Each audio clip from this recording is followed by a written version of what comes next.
Shut up and sit down.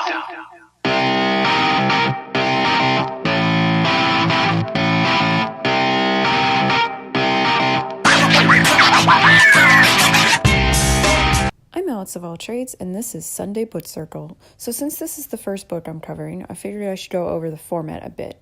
I'm not going to review the books, and I'm instead going to talk about points I found interesting, and I really do want to hear from people in the comments what they think about the book. So I highly suggest having read the book before watching the video, but if you don't care and just want to hear what I have to say, then you can do that too. I'm not going to just do fiction, but I will cover nonfiction as well. I hope that all that makes sense, so here we go.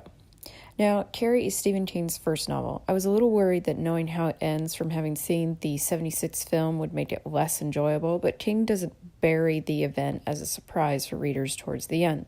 Instead, it is clear from the beginning what's going to happen to Carrie because the format is documentation style mixed in with shifting limited third. I often enjoy documentation style narratives such as Dracula, but this book's style is more similar to the movie District 9 than it is to Dracula because of the mix of limited third. The documentation style is often interesting because it brings to mind that you can't know for certain if the characters writing are being perfectly honest. Diary is still a presentation of the self as opposed to the actual self, and official documentation has a lot of white spaces. More traditional narrative style typically tries to fill in those white spaces and present sides of the self that the character may wish to hide in all ways or is not even aware of. The blend that King uses in Carrie is interesting because it often seems that what people wrote is the same as what they felt and thought, at least consciously. It almost makes me think that at the time of writing this, King felt that people were very honest about who they were. But I won't go so far as to say that this is strictly true. Before reading this, I had read both Danse Macabre and On Writing by King. King brings up Carrie quite a bit in On Writing, describing the two young women who inspired the character. And reading the book and knowing about those two women, I couldn't help but think that King is quite possibly the most empathetic writer I've read thus far. I also felt like the alienation, isolation, and the hatred that grew out of those two feelings could be applied to how mass murderers are developed in the real world. If you think about it, Carrie is a mass murderer. We feel sorry for her, mostly because we can literally feel and hear what she is feeling and thinking. But we can't do that in the real world. Real mass murderers are most often male because women tend to internalize emotional turmoil. But this whole book is built around a mass murderer who happens to be female and telekinetic. Importantly, though, she's also telepathic.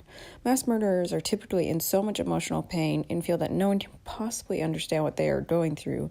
And one of the goals of the act is to make others feel as much pain as they do and to make people finally see them. These are all things Carrie experiences and does. She does it better than a real-world mass murderer because of the telepathy. Everyone knows Carrie is doing this because she has the power to make them know. Everyone can feel her anger because she has the power to make them feel it. And finally, Sue feels all her pain, even the pain of her death, because Carrie has the power to make her. King does a beautiful job of showing that Carrie is a person, a human being, not some unknown monster that hides under beds, waiting for the moment to hurt because it gives it pleasure to do so. I loved this. If Carrie could have gotten the help she needed, if she had more friends, if she had a better home life, none of this would have happened. It's a powerful idea. In fact, it empowers our society with a responsibility about mass murder. Now, did King mean this giant idea I'm having to be applied to real-life mass murderers? I have no idea. It's just my takeaway, and it seems very applicable to the United States today. But I'm interested to know what you guys thought about it and these ideas. Leave some comments, and as long as they aren't trolling, I will think about them and reply in a video. Has been the Sunday Book Circle, and if you like this video, please hit that like button, share, subscribe, click that bell, visit my blog at empatheticwriter.wordpress.com, follow me on Patreon for exclusive content and a possible shout out on a video, and please leave a comment below.